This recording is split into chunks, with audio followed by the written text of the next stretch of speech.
There is a KFC console coming out. What the hell is that? I thought that was a joke. That's real? No. What is It's that real. about? I mean, what games will it play? Is this heaven? No, it's a podcast. Welcome to the Field of Geeks podcast.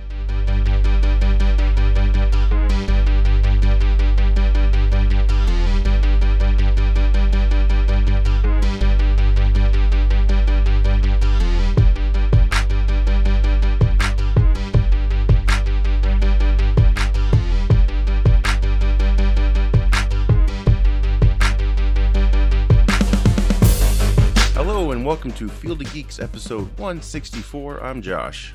I'm Mitch. I'm Bill. I'm Megan. Welcome back, Bill. Frequent guest of the show here. Yeah, thanks for having me.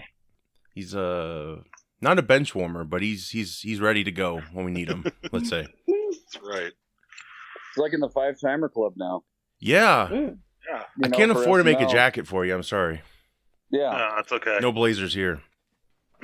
I have plenty of cards. It was actually kind of funny. I realized the last one I did with you was the 1-year anniversary of you, me, and Jonah all talking about what was it? Rise of Skywalker. Rise of Skywalker. Yeah. I totally forgot. It was like literally a year. It was literally a year later. We all asked each other what we got for Christmas and everything. It was like yeah. Nice throw.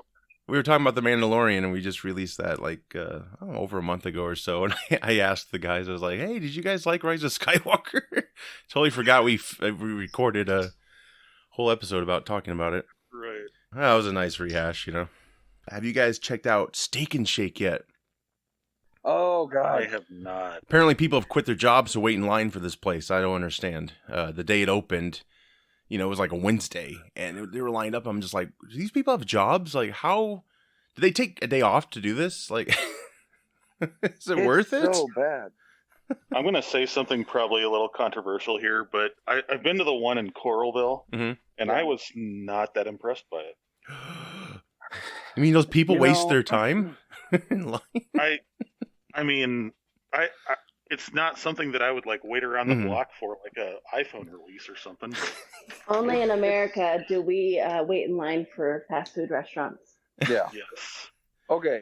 That is the most American thing I can think of. It's like when Raising Cane's came. Yes. Right? But Raising Cane's is actually better. I too have been, Bill, and I agree with you. I've been to Steak and Shake. It's more of a, hey, we've got a new restaurant chain. It's kind of like if White Castle came to Iowa, or like I would legit wait 24 hours in line for an In-N-Out burger if it came to Iowa. Oh yes, dude, I would In-N-Out too. burgers. Will you pick one up for me, Mitch? Yeah, I would so do it. Good.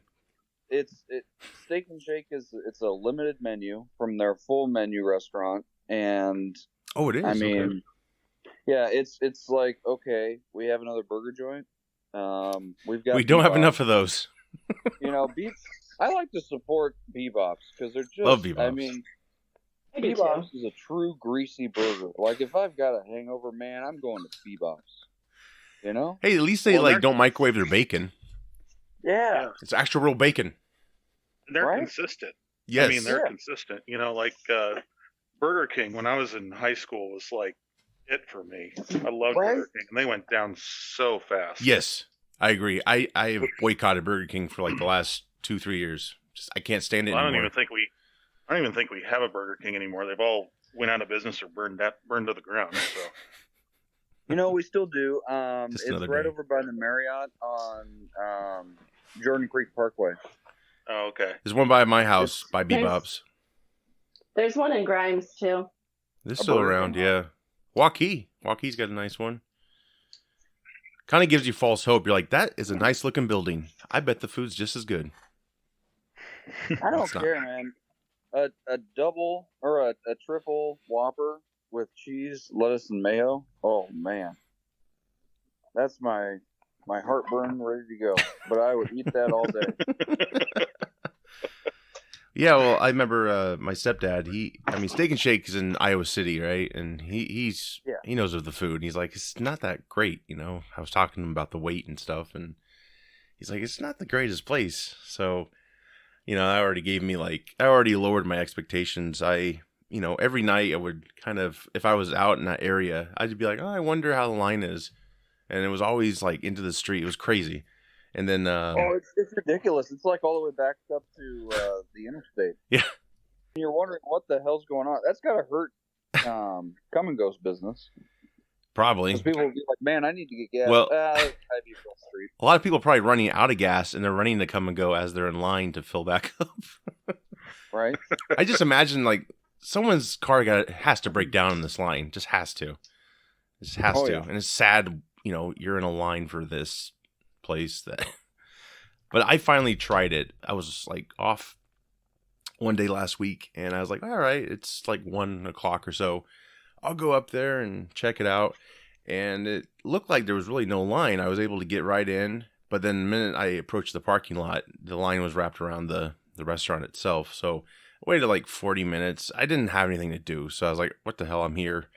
So yeah, it was crazy. I got to look at the menu as I passed it to get in the line. And yeah, it's a little limited. It looks good, right? The dessert shakes, those look amazing. And it happened to be happy hour, which is like half off.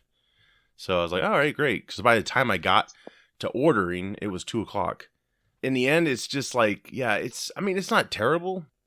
It is not gourmet by any stretch of the imagination. It's just kind of like an A&W burger to me. And I'm not saying A&W is terrible. It's just, it's just not, it doesn't really do anything for me. The fries are stringy, but they're kind of bland.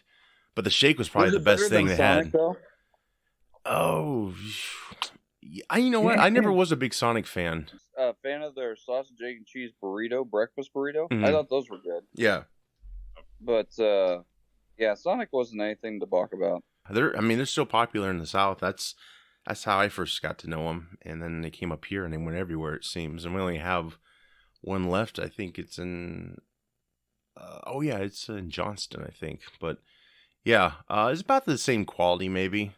Maybe better. The fries just didn't have much taste to it. But, like I said, the shakes were great. And the price for them was just as good. So there's a lot of variety there. But, yeah, just overrated, It's just like when I was in line for Cane's. Cane's is good. But, I remember there was a cop directing traffic. And he just told me, like, it's just chicken. Yeah. Getting into some sad news here, shocking news in a way, maybe not so shocking. He was pretty old, but Larry King, he has left us. He was 87 years old. Yeah, news broke about that. Was it yesterday, I believe? We're recording on Sunday, so I think it was Saturday it broke. Yeah. And I think he had COVID just maybe a few weeks before. Yeah. He was a huge personality in all our lives, Been in the business for a very long time. He started way back in the 50s as an interviewer on the radio. And, just rose to fame after that. He had the Larry King Show in 1978. Then from 85 to 2010, he had the Larry King Live Show on CNN.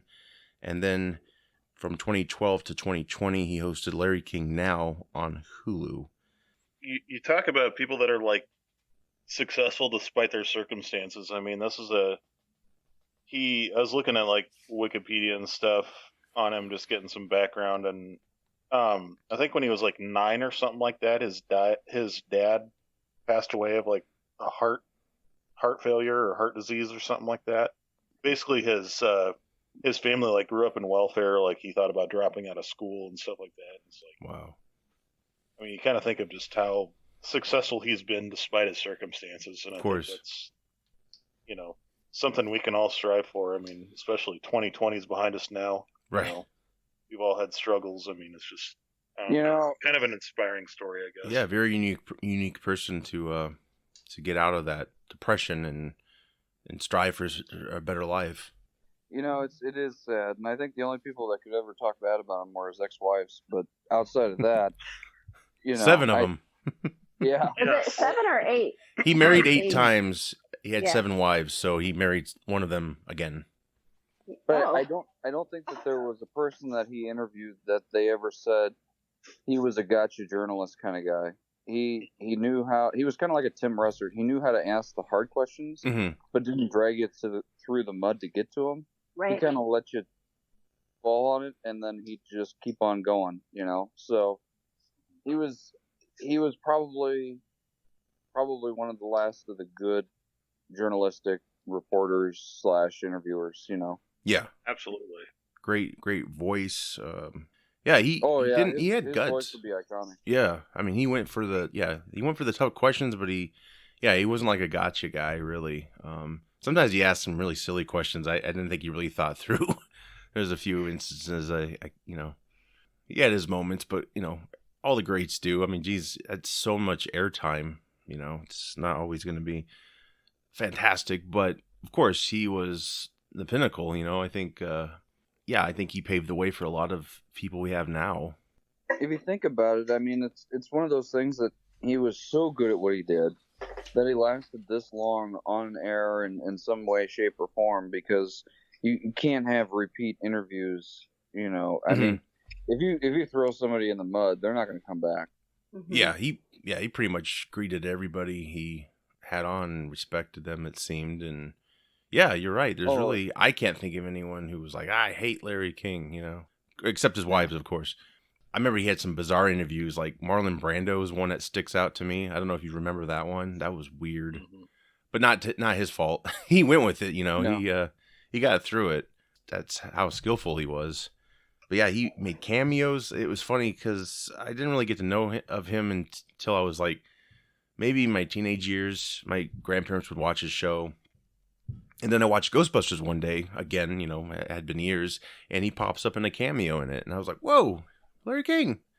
And he looked different, he's a little younger and stuff. But yeah, he made cameos in a lot of entertainment, like Shrek 2. He played a barmaiden, I believe, who flirted with Shrek or Donkey or somebody. It's pretty funny. Yeah. He also played himself in the People vs. O.J. Simpson American Crime Story. I still haven't seen that. So I'm sure they maybe dyed his hair to make him look a little younger or not. I don't know if they cared that much. But, of course, he reported on that actual case like everyone else did. He was actually in WWE Raw. I'm not a wrestling fan, so I don't know if any of you recall his performance. Body slam somebody or something with a mic. I don't know. Yeah, Steve would remember that probably. Steve's a big WWE fan. Need the Steve button. Just push it. Steve. Yeah. Tell us. I just noticed that he's always just looked the same. Yeah. Have you the hunchback, the suspenders, yeah. He just doesn't. I mean, he aged with the same iconic look. Yeah. I mean, I only know him as an older man, obviously, because I'm younger than the rest of you, not by a lot, but I'm just looking at some of his photos, and even his young photos, he looks exactly the same to me. Yeah. But yeah, no, it's just another icon gone. I know, it's really sad. That's always sad, and it's weird to think about it in the in the bigger spectrum, because I'm a millennial. Obviously, I was born in '88, so I grew up with some of these iconic individuals that are just all slowly starting to peter out. And I don't understand the new generation of people coming in. Like, that's a different perception to me. Yeah. So YouTube stars. Yeah. Yeah, I don't understand that. So it's sad. Yeah. Well, and I think it's just we've lost a lot of celebrities this year, and a lot of them were up there in years, so it wasn't like a total shock. But unfortunately, COVID had some things to do with a lot of them, and also just. Restaurants are closing. Video stores are pretty much obsolete now. It's just like everything's kind of hitting us at once, to me, anyway. Yeah, it's really depressing and stuff, and unfortunate, but yeah. Oh man, you know what? I because I've been driving a lot lately. I started watching old late night talk show hosts, and it's such a breath of fresh air, because it's not like Jimmy Fallon where he laughs after you say hello, Yeah, and, exactly. Yeah. And I really, who I've really found to enjoy, and Chevy Chase. It's interesting, the people that he has on. Dick Cavett.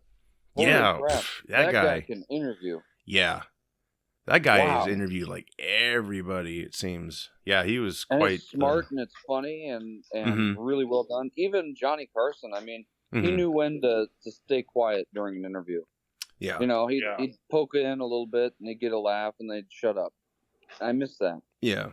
Yeah, I see that for sure. Yeah, as I get older, and this might be for all of us here, I'm not sure, but I just start to see the fakeness in things, you know? Oh yeah. Like award shows. Like I'm just seeing this now, and it's like maybe it's always been there, or more, or maybe it's something's changed and it's more obvious. But yeah, like I did watch Jimmy Fallon the other night, and what was weird about it was they don't have an audience, I believe. Right. So they have the Roots, you know, that's great. You know, they have a good band there and stuff. But I watched Seth Meyers after that. I just happen to be up. I don't watch them at all usually. Maybe I'll see clips on YouTube, but it's so weird there's no audience. And the jokes, just every joke doesn't work to me that way, you know? There's no laugh.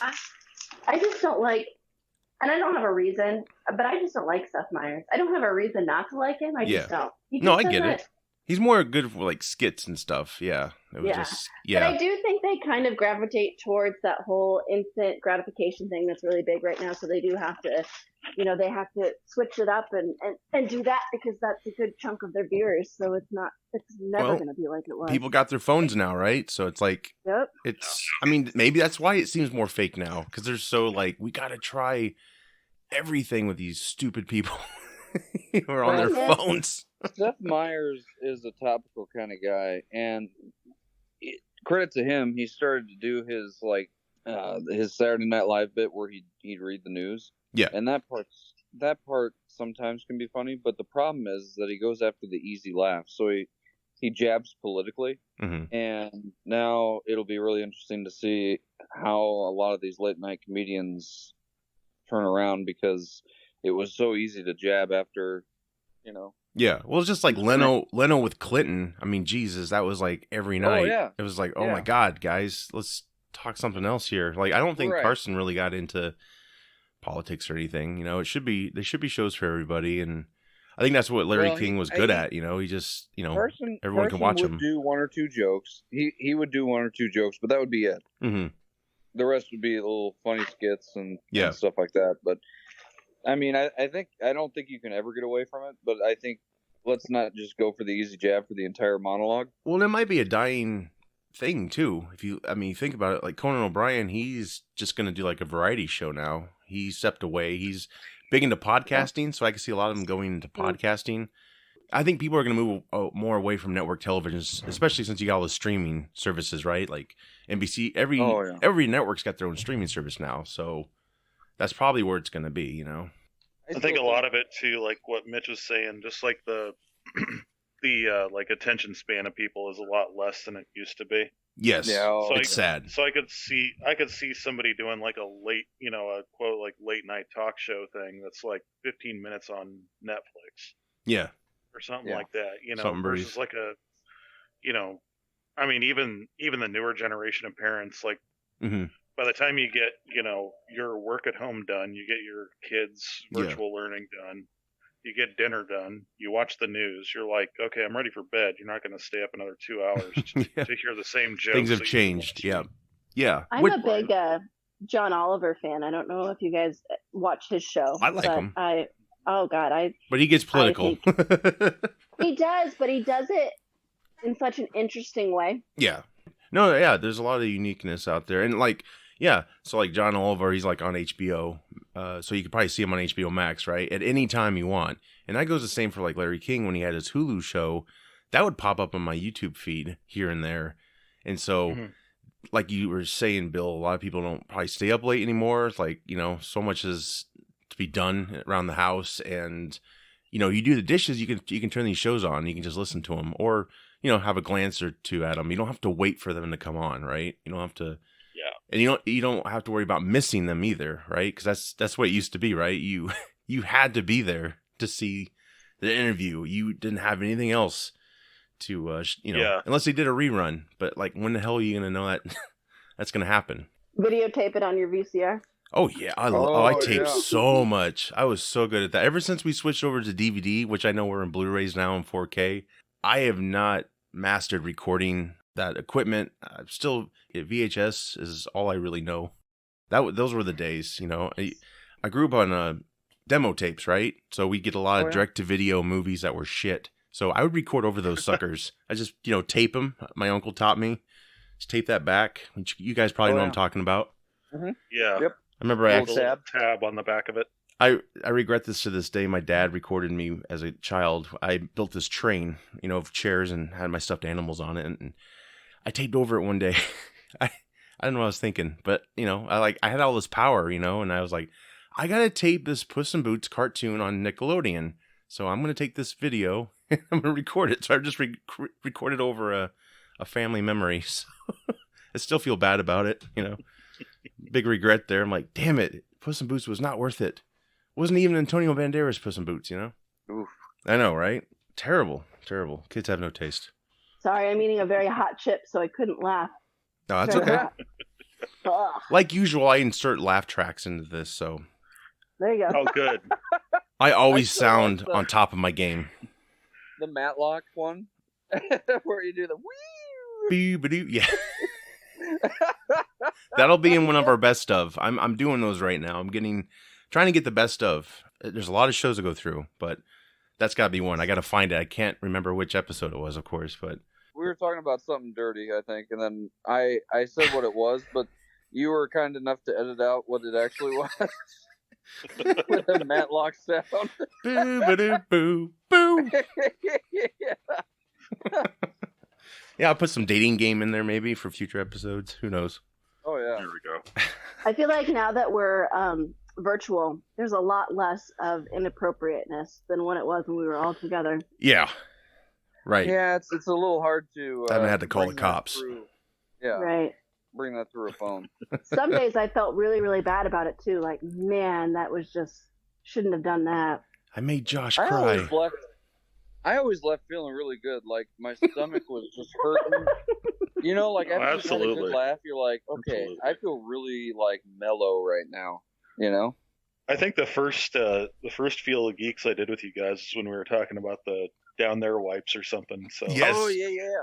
And I was just like, oh, man, my stomach was hurting so bad when I got done with that, just from laughter. It was just amazing. I still have that You're a Genius card. You're a genius. Oh, man. That's funny. Yeah, well, we're going to do some more fake advertisements coming up and trailers. I just have to write some. And, of course, anyone here, if you have any ideas, throw them my way, and I'll be happy to get them made. I think Bill could pull off a Nick Cage accent. I think that's what I need for my trailer. Oh, yeah. Nice. I think you got a Nick Cage in you. I don't know if you've tried, but... I haven't tried that. I think the other night over Snap, Steve and I came up with a really good concept for a book. Oh? It was all about the shit that weighs you down, but it's literally a book about what you ate. And we were just coming up with different scenarios for that. It was pretty fun. Let's do that. We got to do that. We'll have an Oprah-like interview. You'll be the author or something, and we'll just treat it like serious, right? And just right. So the front cover should be a person on the toilet, with their hands on their face. Oh boy. A 2020 special, 2020 exclusive. I don't know. Yeah. No, we got to get together and do some of that. That'd be fun. We still got the Boyagra. Oh yeah. I forgot about that. Steve wrote two that day. We only did that one. That was fun to put together. That was really fun. Sometimes the stuff, because I was talking to him on Snap the day that came to life as well, and I think it was taken from something that was accidentally spelled incorrectly. Oh, okay. And then so some of the stuff just comes about. Yeah. We say something wrong, and I think that's the best. We just go with it. No, there's a lot of crazy ideas we could totally do, and even I want to do Die Hard CVS. That's another Die Hard movie, but obviously in CVS. So. But I gotta get a Bruce Willis. That's the problem. I have to get. I don't think I can do. I can try, but I want to get people that sound kind of like the person. So the Nick Cage one the idea I have is he's a ticket taker at a movie theater, and he goes a little overboard when a couple decides to just go in and bypass the line. So he basically gives the guy a heart attack, just screaming at him. So I wrote it out like a long time ago. It's like, oh man, I think this could be cool. But yeah, I gotta finalize it, and then I gotta get voices. So sorry, we got sidetracked, but yeah. No. It's fun to create things. That's what this is all about. So recommendations.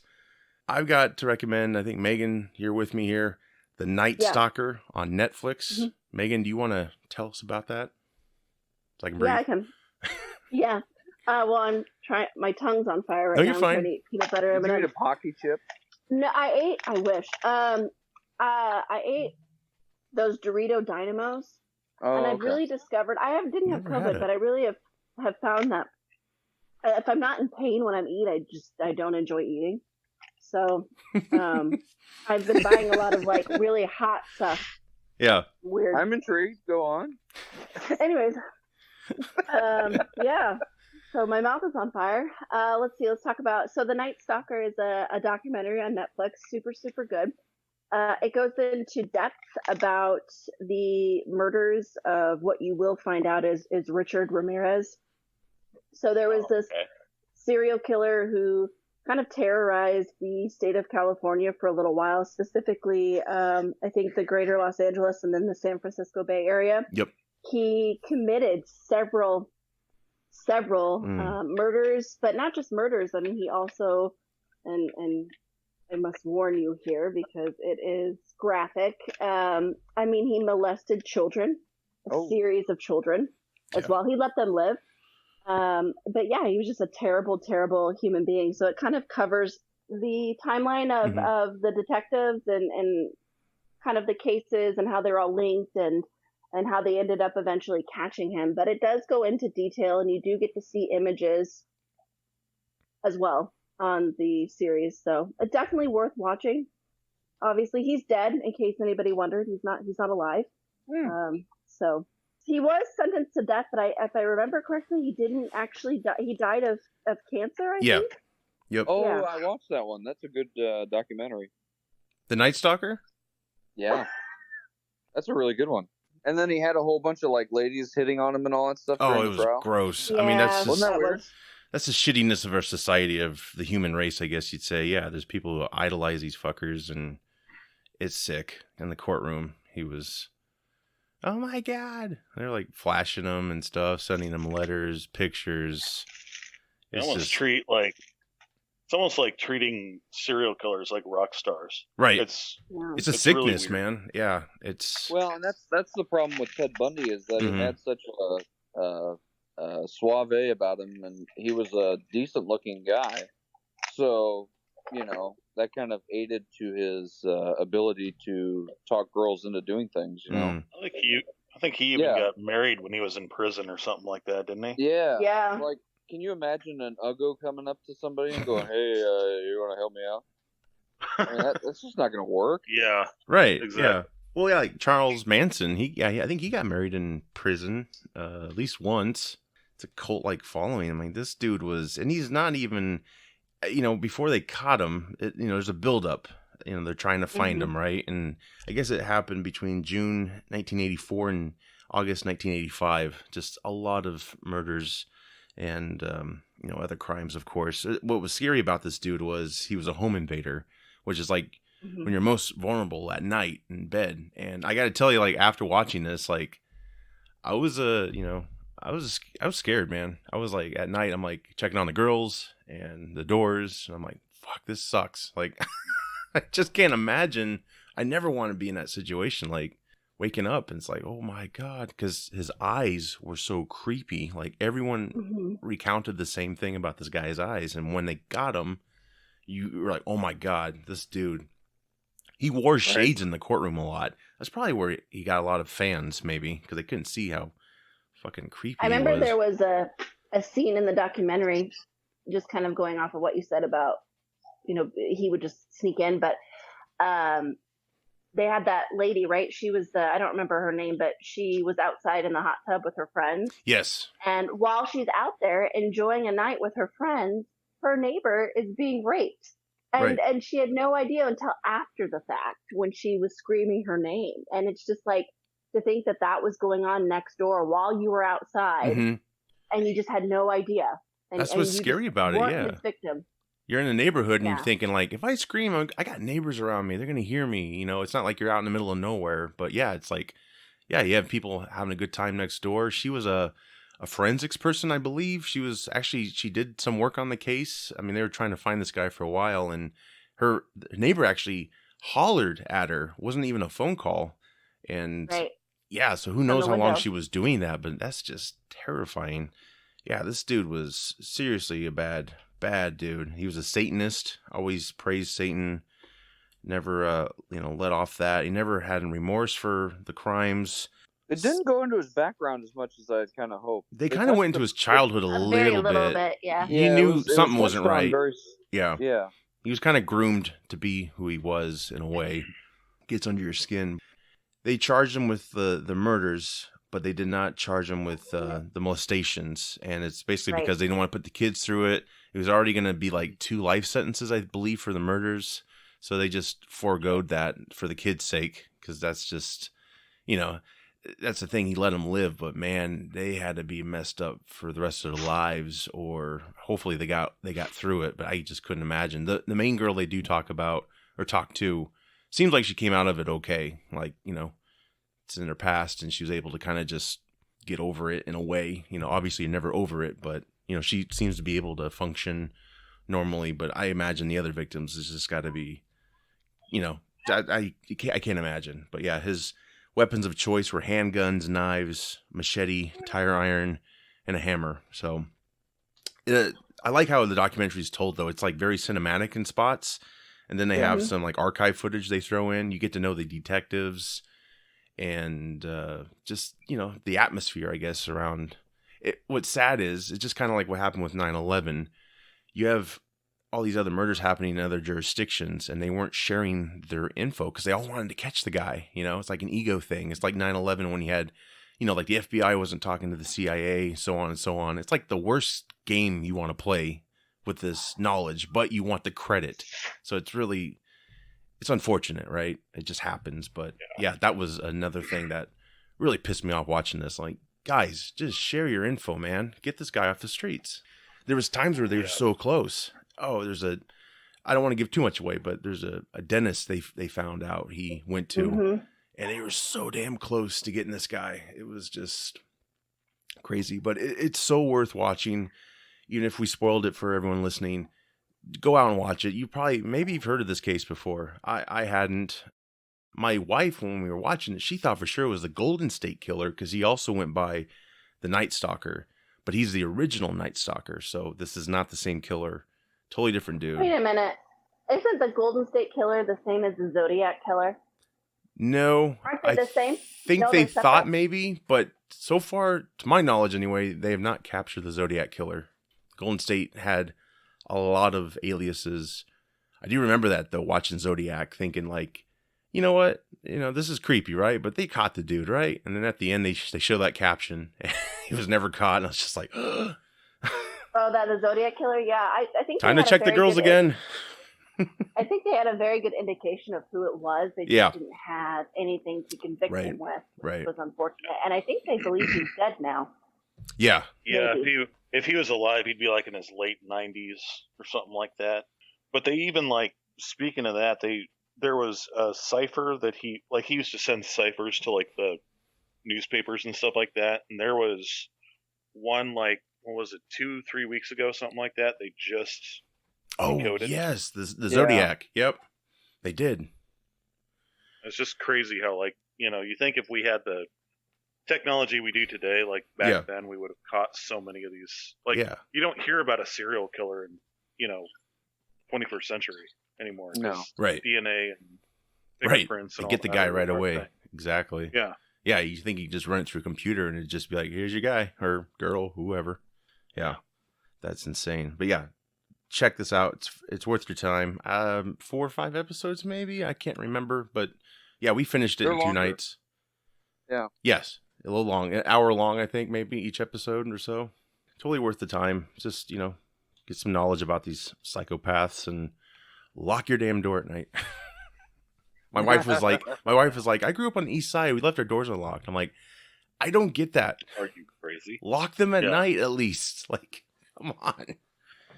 Like, what the hell? Well, What's I the tell you point? what, you wanna talk about scary. I don't know if you guys have ever, and you can't. I don't think you can find it anywhere, but except for YouTube. Have you ever heard the stories of the Iceman, Richard Klinski? Yes. No. I actually just listened to like part of his interview the other Yeah, day. it's like 2 hours long, and he did die, I think, of cancer himself as well. He actually worked for the mob, but before that, he kind of had an interesting life. Like his dad was really bad to him and all that stuff, Mm-hmm. and the gamut, and then so he had a real short fuse, and if you pissed him off, he'd kill you. There wasn't like I'm sorry or anything. He did admit to one time actually feeling bad about somebody they killed, but then after that he's like, nah, it happened. I don't know if you heard this part, Bill. It was the one where he's like, you know what? I'll give you 30 minutes to pray to God, and if he changes the circumstances, I won't kill you. Yes. He's like, yeah. 30 minutes, I came back later, and I killed him. Yeah. He's like, I guess God didn't come. Wasn't Michael Shannon in a movie called The Iceman? Was that had anything to do with it? I don't know. Yeah. It was an adaptation of it, but they took a lot of liberties with it. Like it of was course. it was more of like a fictional kind of Gotcha. retelling. Gotcha. Based But on of true course this- events. Yeah.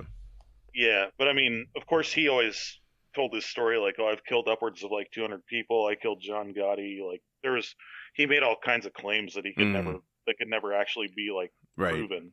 Probably having I think, fun with like- the cops. Yeah, I think like all said and done, he killed like 15 people or Jesus. something like that. Yeah, he said in one of them, like, he had to go kill somebody, like, on Christmas Eve.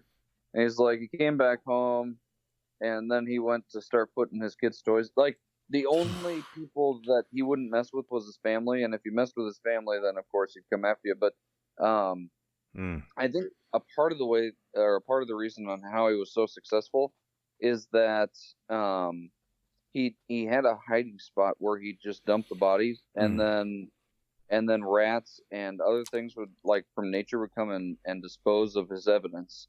So he really didn't have to worry about disposing of anything because nature just took it. Sure. Jesus. Yeah, it was Damn. really messed up. Man, it's weird to listen to him talk and talk about all that stuff. And he's like, so once you got done, what was the worst part of your day after that thing, or after Christmas Eve? He's like, I was just pissed I couldn't get the wagon put together.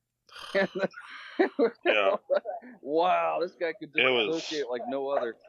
It was chilling to see just how disconnected this guy was from. I mean, you look at his like upbringing and stuff like that. That's probably what contributed to a lot of it. He just didn't care. Did you get to the part where he had to kill some guy like at a gay club or something like that? Yeah, I think so. And he had to find a way to, and so he like dressed up in the loudest clothes that he could find and all that stuff, and went dancing on the floor, and then he had a syringe full of heart attack juice. He said, and the doctor goes, "What was in that syringe?" He goes, "A heart attack." Well, forgive me. Where's this at? This documentary? Yeah, if you type in the Iceman interview on YouTube, Sure. you'll find it. There's a couple different ones on there. I mean, there's like different sections you can watch, or you can watch the entire thing. I think, if I'm not mistaken, Mitch, isn't it like 2.5 hours long or something like that? Yep. Like the whole interview. Super It's interesting. really good though.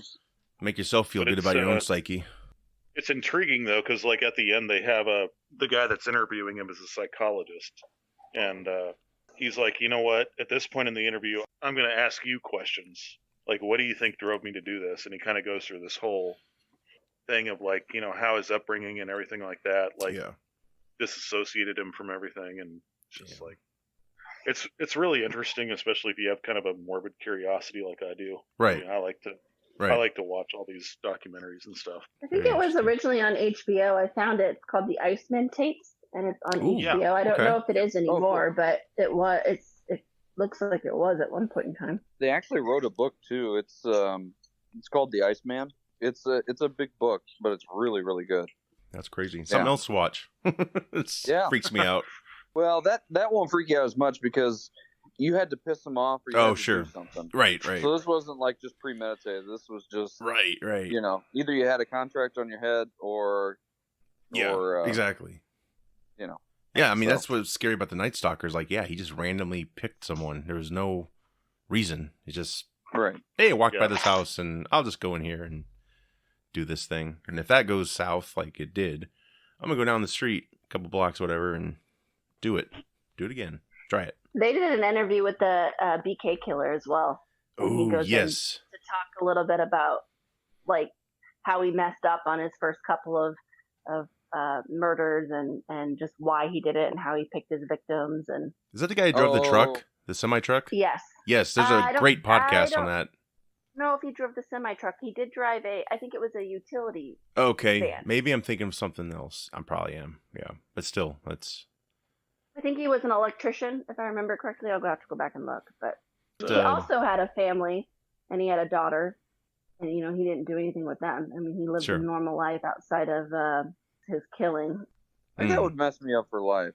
Oh yeah, like the podcast I listened to, it's probably about a different killer. He drove a semi truck, but yeah, the daughter's just, she, it's messed her up a great deal. Obviously, Sorry. Yeah. It was the BTK killer, not the BK killer. Okay. Not the Burger King killer.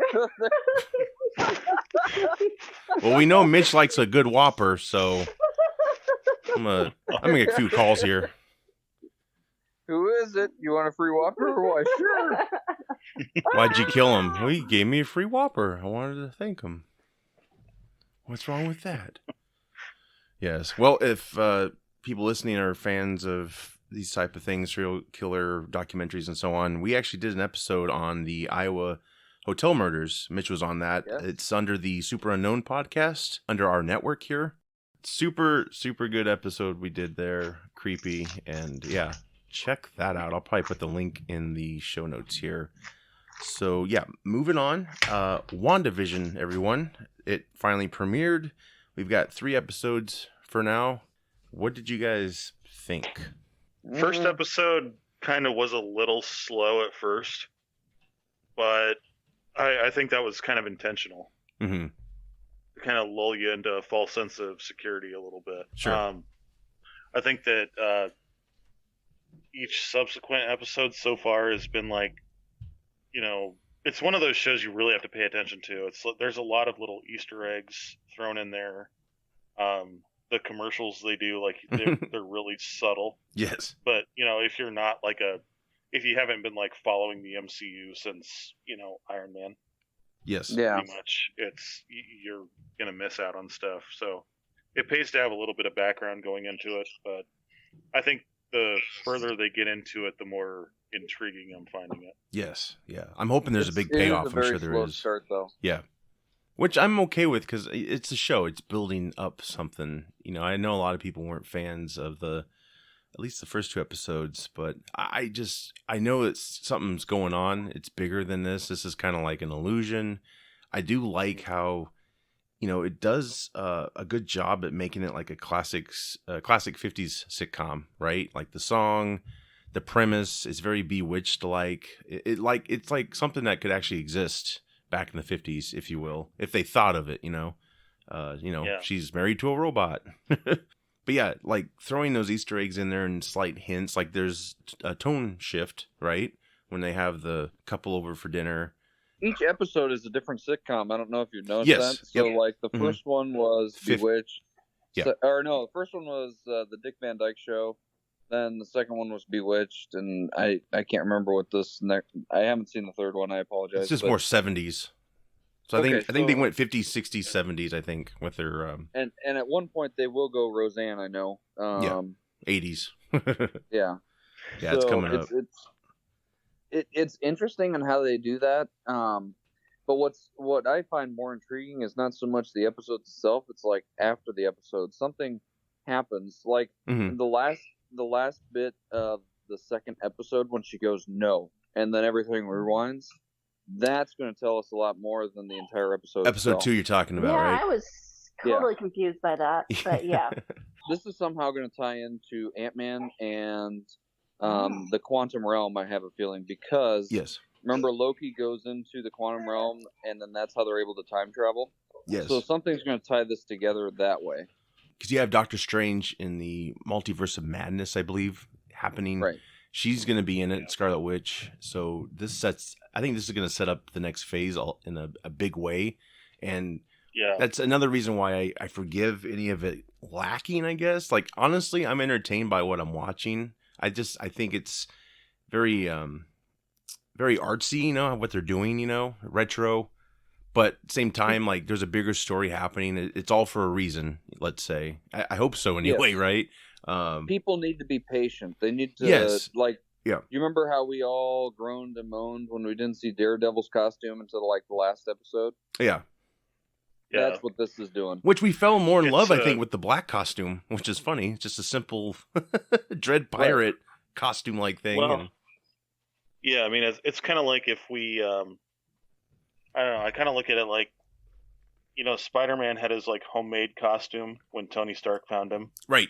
I think if we would have went through an entire movie of that and then finally got the iconic, you know, red and blue suit, we would have been a little more impressed. You know, it would have been like, oh, hey, this is, your patience has been rewarded. So I think it's kind of the same thing with this. Right. Yeah. Exactly. The show itself is a very slow burn. It's a lot to cram into 30 minutes, but I almost think that that's like the perfect amount of time for it. Yeah. Yeah. Because I think if it went beyond that, I'd just get bored. It's like a sitcom time frame, you know. Yeah. 30 minutes. Exactly. Perfect. I like what they're doing. And a lot of people are like, "God, this is so slow." I like it because it is entertaining. I mean, the episodes are funny, but what's fun is now the little nest eggs that they throw into each episode, giving you a bigger picture, trying to solve the riddle. You know? Yeah, like the advertisements. You got Stark Industries with the toaster, and I did watch a clip on that because I didn't pick it up myself. But the toaster basically is Vision. It has, you know, like eyes and then a light on the forehead of it, sort of like if you go back and just little. Thankfully, that's what YouTube's great with, is a lot of other people do the work for you. So you just watch the videos and then you're like, oh my God, I didn't pick up on that. Yeah, they got like Hydra Soak. That's like a bath powder, I believe. Sword. There's sword agents. That symbol we're seeing, I think it's an upside down sword, or maybe vice versa. That is a sentient world observation and response department. That's what a sword means. And they deal with extraterrestrial threats. So they're a space-based counterpart to S.H.I.E.L.D. I almost wondered if that's what they weren't going towards with, like, Nick Fury being in space. Yeah, that could tie into that. You know, right. It's like, now S.H.I.E.L.D's dead, you know? So it's kind of like they need something else. And now after, you know, Thanos arrived on Earth and snapped his fingers and all that stuff, it's like, well, the threats are even bigger than we thought, so... The idea, and I think a lot of us think the same thing. Maybe this is all made from Wanda.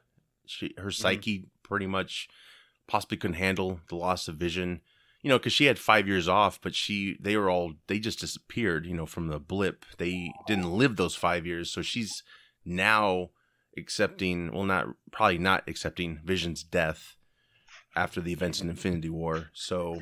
Yeah, I think she created this universe in a way, but maybe with some assistance. Maybe it's made to bury her power abilities because it's harming things. I'm not sure, but yeah, I think that's kind of the gist of it. This is a fictional world, and all the people in it are like agents of sword or something else, possibly. Now I understand. That's a really good analogy. Yeah. Why didn't you tell me that earlier? When I was like, I'm confused. I don't understand what's going on. What world are they? I was just saving it for the show. People? Well, to backtrack a little bit, Megan, you weren't too impressed with the show, right? But it's because you don't know the characters. Right, I didn't understand what was going on. Right. And I've seen the movies, but I mean, I don't think I follow it to the extent that you guys do, and so I was very lost. Yeah. Which is interesting though, because it's nice to get someone's perspective outside of knowing the characters, right? Like, could this function on its own? Clearly, with Megan, it didn't. But I could see my mom liking it. You know, if she actually thought it was a sitcom. You know. Yeah. There's a lot of buildup, and I think that's what's happening. There's a rumored. It might actually be true. There's a deleted scene, I think, in Endgame, maybe, that sets up WandaVision, and of course, it's never been shown. But I think she breaks into wherever Vision's body is being stored, and she attempts to bring him back, possibly. And maybe this reality is created to kind of, I don't know, make it happen. I'm not sure. Like, Vision, it's funny how they function normally until they're like asked simple questions like, "Where'd you guys move from?" You know, that's when that tonal shift happened, right? And Yes. and then the dude choked, and then she breaks and says, "Vision, help him." I like those moments. Like the second episode, I believe the lady breaks the glass, and it's in black and white still, but you see the red blood, and then on the intercom you've got the agent from Ant-Man and the Wasp. I forgot his name, but he's in the show later on. He's breaking through that intercom saying, "Wanda, who did this to you?" Yeah, who's doing this to you? So yeah, there's a lot of setup. I think there's a good payoff. I'm hoping anyway, but I will say it's refreshing to see Marvel extremists bitch about the show. You know? Well, and the thing you have to look at too is like every episode deals with a part of Wanda's past that she's maybe trying to reconcile. Right. You know, episode 2, you get the watch that says Strucker, who's the guy who made her, basically. Right. Out of the what stone were they made from? I'm sorry. The Mind Stone. Right. Loki's scepter or whatever. Her and her brother. Yep. And then episode 3, it's like, what about your brother Pietro? It's like, yes. Okay. What? That was a tone shift. Yeah. What'd you say? But I get Pleasantville vibes out of this show. For sure. Which I really like. It's like, you know, you've got this pristine black and white facade of like the perfect American family, and then like something breaks, and then it like catches your attention, and then everyone just kind of pretends it didn't happen. Right. Yeah, and I don't know the actress's name, but the first episode, that's the mom from that 70s show. She's a very good actress. God, I can't think of her name. I can't either, but she's very good comedic actress, and it's really jarring to see her break tone, right? She's like, you know, because she's telling her husband to stop it. He's clearly choking, and she's you know, just casually stop, and then she gets serious about it, but she's still smiling. It's creepy. It just has that cool little touch to it, and I really applaud Disney for trying this out, right? Because it's kind of dark, some of it, you know, and there is theories that Wanda made that dude choke, maybe because he was pressing them about their past, which they're all kind of like in a daze, if you will. Like it doesn't seem like she knows what's going on, you know. She is kind of like her memory was wiped or something. The thing, like, I have a little theory about why it's set up the way it is. Yeah. So Wanda comes from Sokovia, which is kind of like a third world country, kind of. Yep. You know, they don't have like the same advantages that America does, maybe. If you go to like a third world country that is just kind of catching up with the rest of the world. Exactly. She might have grown up like watching stuff like I Love Lucy and thinking it was like modern television. Right. Yeah. Yep. So that's why she's using this as like I think Wanda's doing more of it than anybody else is. Right. Yep. But it's being monitored, or like she's in a coma, like they're trying to like contain her powers or something like that. My other theory on it is that if you look at I kind of went back and researched a little bit of like Scarlet Witch, the character. Yeah. And I think Agnes is supposed to be Catherine Hahn's character. I think she's supposed to be Agatha Harkness. Okay. In the comics. Who is that? And Agatha Harkness is like she's like this old witch that was from the Salem witch trials. Ooh. That helps her develop her whatever hex powers or whatever they're called. So that she doesn't just like flip out and destroy the entire world. Right. And that's interesting. I think maybe that's part of it, because you're going into like, once this is done, we're going to go into Doctor Strange, we're going to go into Spider-Man, we're going to go into Shang-Chi, we're going to go into, you know, Ant-Man and the Wasp, and I think it's going to have like, there's going to be something that seems subtle at first, but it's going to have a ripple effect. Right.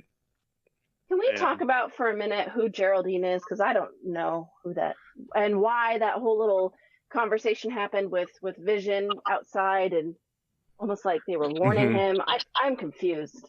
I think she might be like a plant, like kind of put in there like an agent, maybe like put in there to be like kind of monitor the whole thing. Well, like, so why Why would they warn him?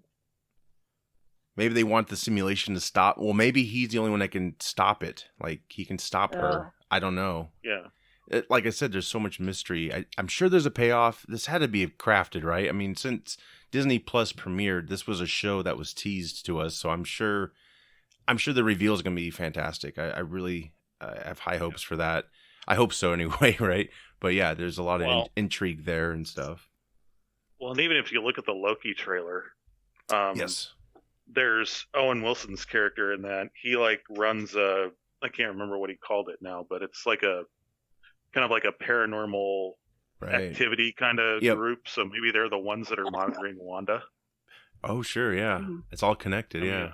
I love this. This is like, this gives them plenty of room to set up things. And then when you get the movie, you already know. They didn't have to make all these movies to catch you up, right? Like, you just watch these shows and then it sets up so much. And I really think that's genius.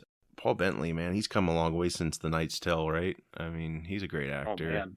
Great as the Vision. I'm so happy. He actually thought he was getting fired. I don't know if you heard this story.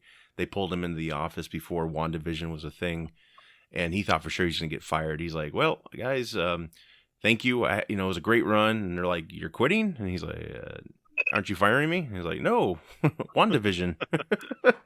Yeah. But yeah, I mean, he's had a lot of luck with his character. Like, I remember when they did Age of Ultron, his agent literally just told him he was like, his career was finished. And I think he went outside, he was sitting on a bench, just kind of taking it in like, man, it's over. And then he gets a call from Joss Whedon for Vision. So that just was planted on him and it saved his career. But yeah, Catherine Hahn, great talent. She's from Step Brothers, Bad Moms. She's just eating up the scenery in a good way. Her character. I love her. Yeah, she's so great. Like I have to say, I love her doing dramatic roles more than I do love her comedic stuff. Like when she was in, what is that? The horror movie where they go to the grandparents' house. I can't think of what it's called now. I can't either. Can you get into the oven to clean it? Like that. I can't think of what that's called, but she was really good in that. Yeah. Like that was the first time I saw her in like a role where she wasn't just being goofy.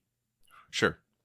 So I think, I really like her as an actress. I think she's going to have like a bigger role in this coming forward. But yeah, especially, if what you said is true, I could definitely see that. I think there's a lot of setup. There's talk about some, I might pronounce it wrong, Mephisto. It's Marvel's own devil, their version of the devil. Yeah. So it's an extra dimensional demon. And a lot of people think Dottie might be that. That's the blonde lady she had to impress for the fundraiser. She kind of has like an evil look to her. So, I think there's a lot of things happening in this. I'm sure the payoff will be great. Going back to Geraldine, it's been confirmed that this is Monica Rambeau grown up. This is the little girl from Captain Marvel that was Captain Marvel's best friend. So she actually is Captain Marvel, possibly the new one, because that is a comic book storyline. Or maybe she's coming into her own. I'm not sure. But yeah, that's the daughter grown up. And so, she's... Okay. Her getting kicked out of the realm or whatever the hell it is, the dome, was interesting, right? Because there's another take of that scene where she grills her about, like, how'd you know about my brother or whatever. I don't know if you caught this, like, in the trailer, but she said, Wanda asks her, like, who are you or something? And she goes, I don't know. But they took that out, I noticed. So it was probably just a misdirect because they have a history of doing that with their trailers, which is fine, you don't have to predict everything. But yeah, this is exciting. I think this is going to set up so much more for us. And I know they did like a Q&A, all of them, the cast. Benjamin Cumberbatch was in that. So I wonder if he's going to appear at the end maybe. And that's how you get into his movie and so on. So yeah. I'm enjoying it. I think people just need to be patient. And of course, like if you don't know the characters that well, I think Megan, maybe we've turned her around. She now likes the show. I don't know. It makes a lot more sense now. I might have to go back and rewatch it knowing what I know now. Sure. But I was interested in your original thoughts because I was like, yeah, could this work just on its own? Like, okay, I don't know what's going on, and what Bill said, about the old programming in her country, like, I think that's definitely something that's going on. That's what she was raised with. So or just going into the order of things, how she watched things or whatnot. So I do like how they're having fun with that. And there's a rumor they're going to do a Full House, wink or nod, which will be funny. That'd be funny if her sisters actually make an appearance. I think she actually did an interview on that, and she was like, no, they're not going to be part of it. No, they're like totally retired. I'm sure they were offered a lot of money to do Fuller House, but who knew she was going to be the Olsen that broke through, right? She's dramatic, she's funny. Yeah, she's just, never knew her. That's a huge family too. I think they've got like 3 brothers too, or something like that. In the business? No, like I don't think. Oh, just in general. Yeah, sure. Yeah. I think she's the oldest, right? She's older than the twins, right? She's older than the twins. I don't think she's the oldest in the family. I was going to ask that where she fell in that. She had to go through all of them, their popularity, and then she finally got her own. Pretty cool. I think at one somebody point got the better end of the stick, though. Mm-hmm. Yeah, definitely. Yeah, they don't look healthy. Those kids. I think at one point she was going to like get into acting as a child, and then she saw what it was doing to her sisters, and she's like, no, I'll do this after I go to college. And yeah, who knows what dark shit they went through. I mean, that's what's sad about child actors. Like, it's just so much behind the scenes crap we never see, and yeah, it's terrible. But I don't know, the Harry Potter kids seem to turn out okay. Yeah, I guess so. Well, they're wizards, so they protect themselves. It's very true. They're very authentic with their casting decisions. But side note, Chris Evans may be returning as Captain America. What do we think about that? Are you ready for him to come back? Yes and no. I don't want to say like no because I hate him as an actor or I hate him as Captain America, but I think like they gave him a good send off. Yeah. In Endgame, and I think they need to keep it that way. Sure. I see. But definitely. Like I don't want it to be retconned like haha. Just kidding. It was a suit. Now, like there's now, 2 Captain Americas. Like there's the young one and there's the old one that got to live his life. Yeah, right. That's the theory is like the only way they could do it, I think, to make it mean something, right? The sacrifice is make it a period comeback. Like you show him coexisting. Well, not really coexisting, but he's married to Peggy and stuff, has a family, but he also still works for S.H.I.E.L.D. It would be interesting to see an aging Captain America, right? Just like going through other historical events, and maybe that would be our way into seeing more Nick Fury and the Howling Commandos in a way. And then, basically when Cap arrives again, he kind of just goes in seclusion a little bit, because he doesn't want him to know. Might alter what he did in the end, because there is rumors. Well, it's fan fiction, obviously, but the funeral, I guess you could maybe spot him. I doubt they thought that far in advance, but who knows? I mean, Kevin Feige, he's pretty genius, but I think that's the only way they could really do it, right? Unless they cloned him or something, but you still have the Falcon and Winter Soldier show. So I think doing it in the past makes the most sense to me anyway. Yeah. I think it'd be very interesting. Big budget, right? Because you have to make it look, but you could explore more about Hydra or other things that just they didn't have time to do or touch upon. What about the rest of you? Are you excited about Evan's return? I will be, but I need to know if he's actually returning. I mean, he said that's news to me, but then again, that's how they play those things. Yeah, so they haven't stopped backing the trucks up to his house, so he might say yes anytime. Yeah, just dumping cash. I mean, I know his one complaint was the helmet was always like cutting into his head a little bit, and so he didn't like to do that. But outside of that, I don't see why he wouldn't return. I mean, it's a cash cow. Mm. I mean, look at the roles that he got before that. Did he have very many memorable roles? Johnny Storm, not. Fantastic Four, not another teen movie. Yeah, but they were all kind of campy.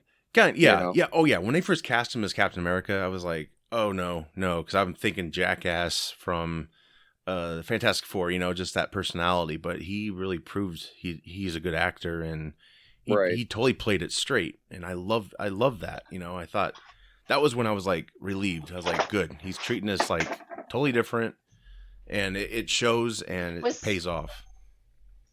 Was he the one that everybody got upset about, that you can't play two superheroes?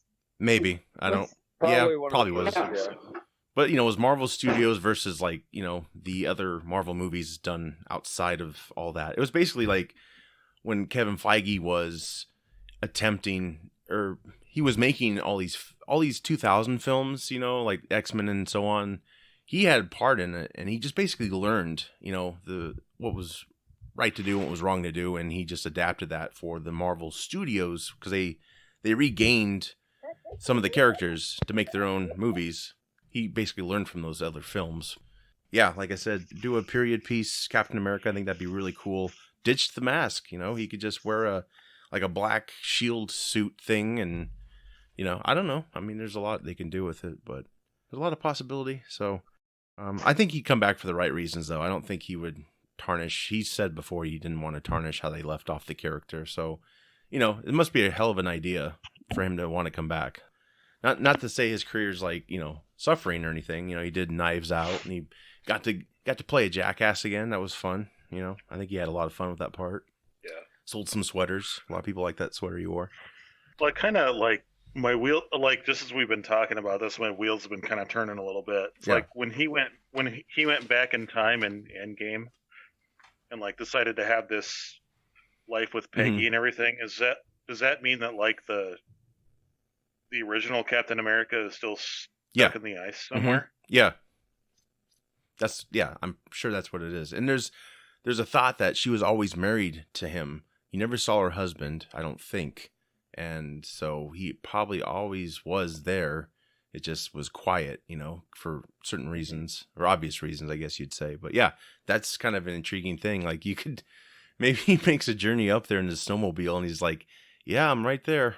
Right there. And maybe he talks to himself. He's like, oh boy, Steve, this world's crazy. That would be kind of a cool dynamic. Or they could just follow his journey on returning all the stones, right? He could see Red Skull again. Maybe some shit goes down. That would be kind of cool. I don't know. I mean, that's got to take him a long time to do. So. Yeah, I could see that being like a one-shot thing they do on like Disney Plus or something. But yeah, I don't know. Yeah, just different things. I think it would be kind of cool just to like, maybe do like part of the what if story like that or something like that. Oh, sure, yeah. I know they have one for Peggy Carter. She's Captain Britain instead of Steve. Yeah, like that's been teased since Disney Plus launched. And I think obviously the pandemic halted a lot of that stuff. It's nice we're finally getting WandaVision, and it's a good payoff. Yeah, it's easier to do. I mean, with the pandemic, it's easier to do live action than it is to do animation. Yeah. I mean, you have to, right? Of course, you have to have everybody there animating and do the voice acting and stuff like that. Yeah. I mean, just get a good record setup and you can do it. Yeah. Just get Tom Cruise to, oversee all these productions. He'll get everyone in line. I applaud him though, because he is a producer. He is a multitasker. Yeah. Yes, he's crazy, but I think he was right to do what he did, because it's like, hey, you get this thing shut down, our industry's probably dead for who knows when, how long. Like, I get it. There's a lot on the line. Those movies are huge, by the way, that he does. And shit, if I have to go fly in space and then deal with this, like, I'd be mad too. Like, I don't know if he's doing that in the next movie, but let's face it, he keeps pushing the damn boundaries as he gets older. Yeah. Like, he's going to have a freaking heart attack. I just see it coming. But yeah. Tom Cruise, everybody. Thank you. So let's get on to trailers. Cherry. I don't know if everyone's seen this. I know Bill and I have. Bill, give us your thoughts.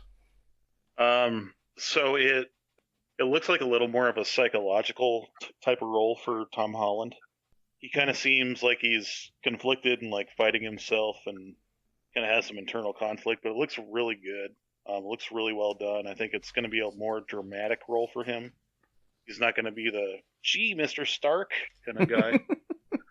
No, it looks really good. Looks really like he's going to deal with a lot of issues in it. I don't know. It's hard to describe to people who haven't seen it. Like, you really have to watch the trailer to kind of get where I'm coming from. I think it's going to be really good.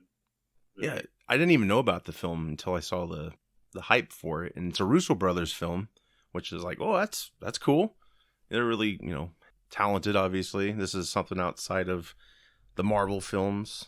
But yeah, it stars Tom Holland. Yeah, he's seen some shit, let's just say, and yeah, he's suffering from PTS, and yeah, he's like a bank robber. He's addicted to drugs, and then he's got debt, and looks like he's got a girl.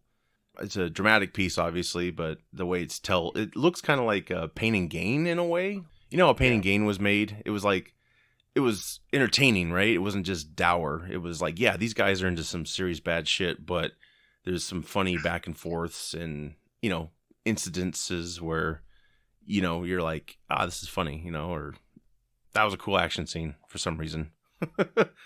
Pain and Gain actually, I think, was a good Michael Bay film. Like, there's no explosions, I don't think, so it kind of reminded me of that in a way. But it's got more artistry to it, I guess you could say, especially by the trailer, just the look and everything of it. Looks great. I think maybe he'll get a nomination for it. I don't know. I mean, he's a very talented actor. He's been acting for a long time. I don't know if anyone's seen The Impossible. He was in that. He was a little kid. Oh man, that's intense. That was a movie. great movie. Yes. Yeah. Oh my God, that just made you. He was like 10 years old when he made that. Yeah, something like that.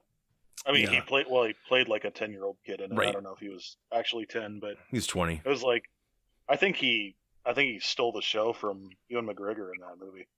Like, yeah. Honestly, I thought he was a better not a better actor, right? You know what I mean? Yeah. Yeah, better he has character. a certain appeal. Yeah, and that's about the oh gosh, what year was that? That's big tsunami. That 2008. Was it 8? Yeah, I think so. The movie's intense. It's just holy shit. There's some scenes I just cringe watching. Like when Naomi Watts, she's the mother. I think Tom Holland discovers it, but they're walking in the water, and she's got that open wound on her leg. It's so bad. Anyway, check that out. It's really good. Yeah. So Cherry, it looks great. CW dropped a trailer for Superman and Lois.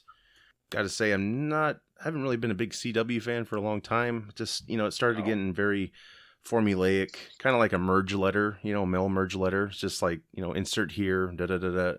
Instead of the Arrow, it's the Flash, and there you go. They all have a team, and all that stuff. So this actually looks really good. It looks like it's shot well.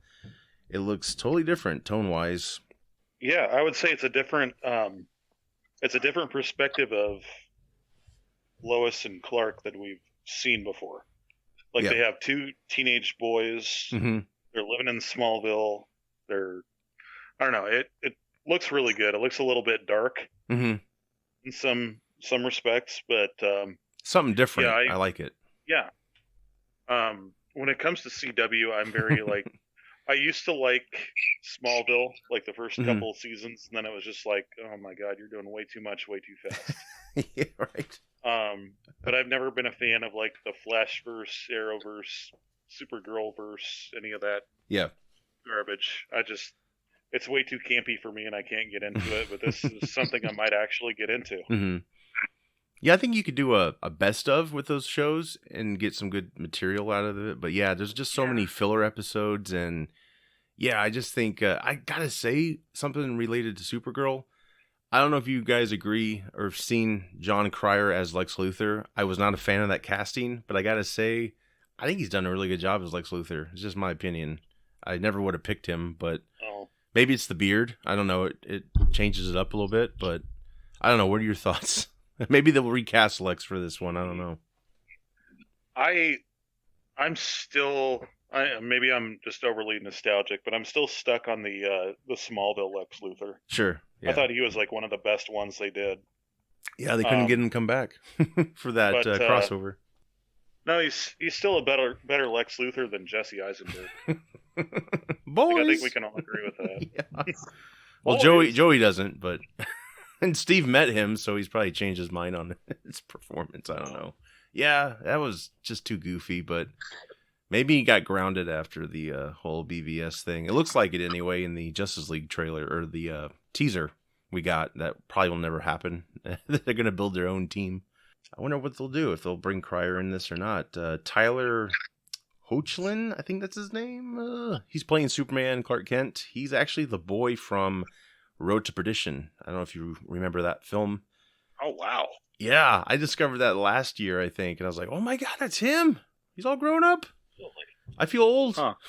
Yeah, I feel old, and I'm still younger than all y'all. Oh my god.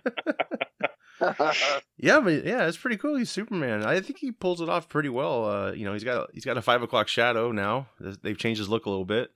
Kind of cool. That's kind of in, right? You got the Batman with the 5 o'clock shadow now.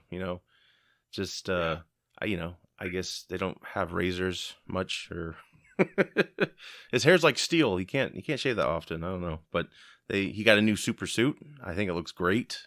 What are your thoughts on that? Yeah, I mean, it's not like the BVS Superman suit, and it's not quite like the underwear over the tights kind of suit, but it's somewhere in between. I think it's a good medium between the two. I like it. And, it looks really good. Yeah. They always gotta pick a man with a chiseled jaw, don't they? Yeah. I mean, that guy's got jawline for days. Yeah.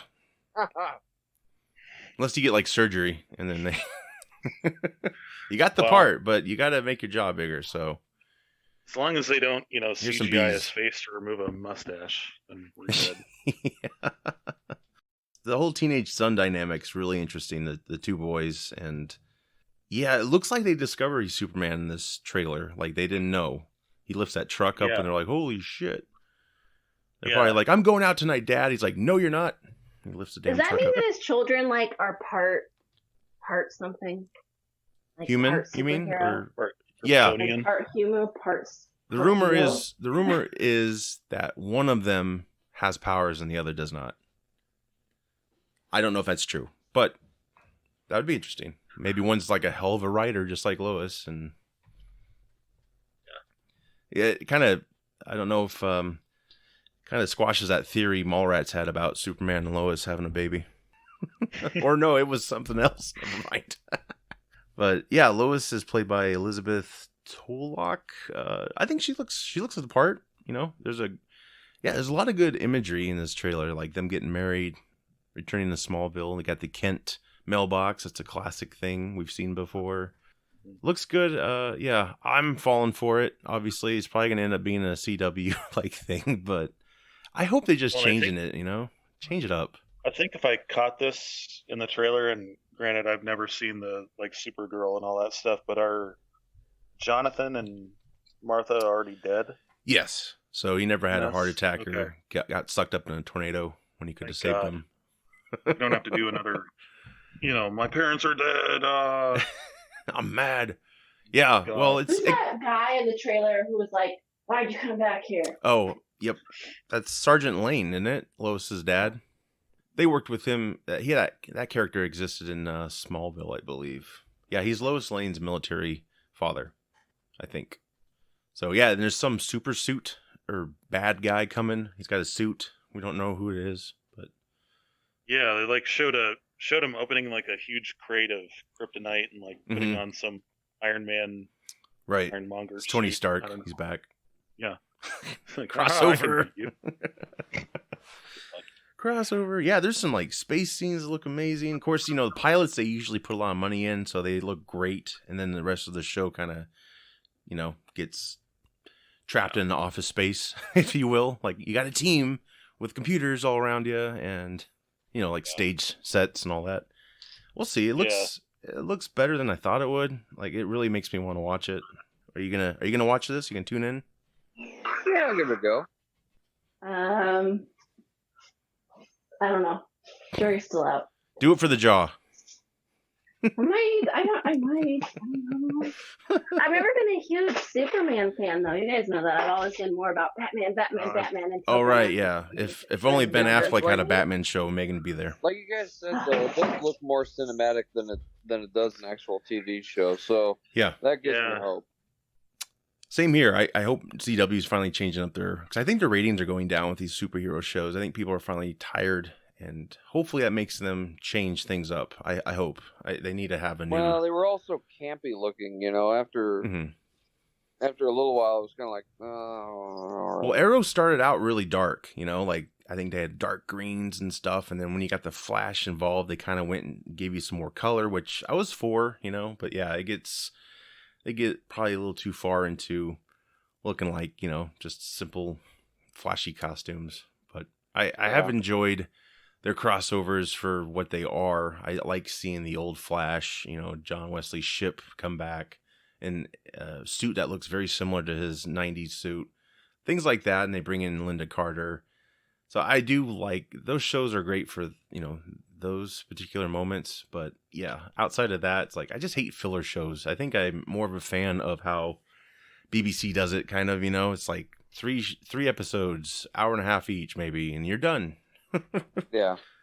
I think some of them should be that way, but I get it. You won't get a lot of people tuning in all year, so that's why they do it. We'll see. February 23rd, mark your calendars for some chiseled Superman with kids. And chiseled jaw Superman. Chiseled jaw. That's it. It's just, nothing else. He's flabby everywhere else. His jaw's in shape. Basically. Yeah. Unless they're going to do a scene with his shirt off, which I don't know. Oh, they will. They will. For no reason at all. Ready for school, kids? Gets in the car. Like, what the hell?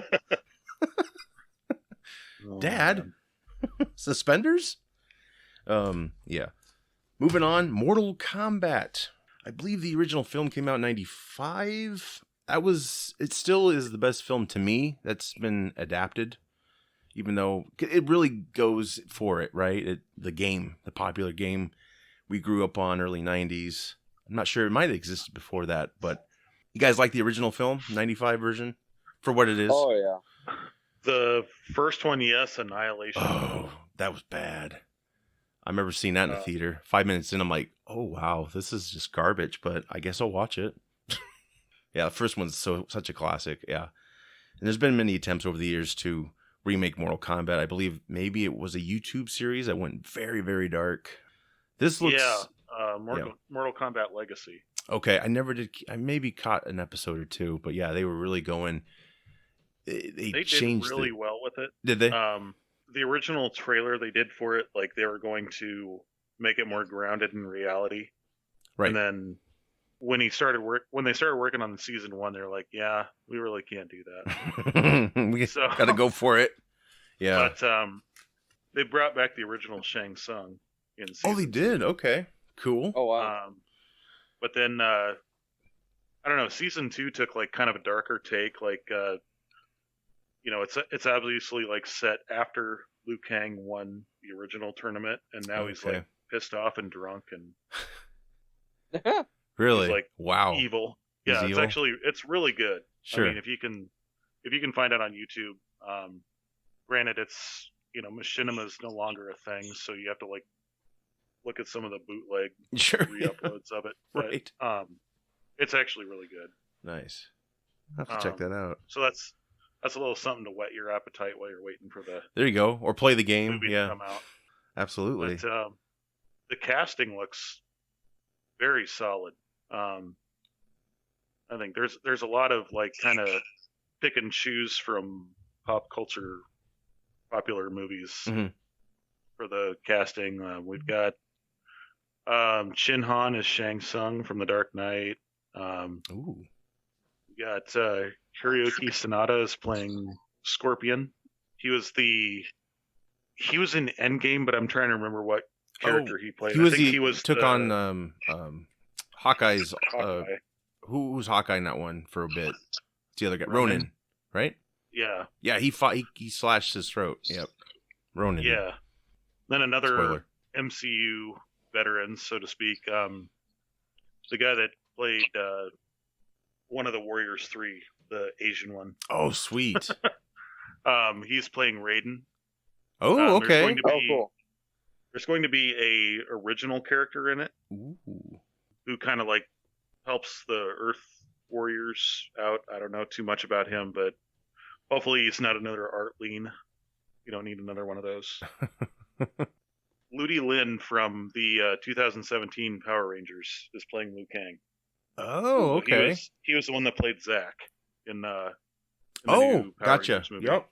Okay. And then Joe Taslim from The Raid is playing Sub-Zero. Ooh. So they've got some very strong actors in here.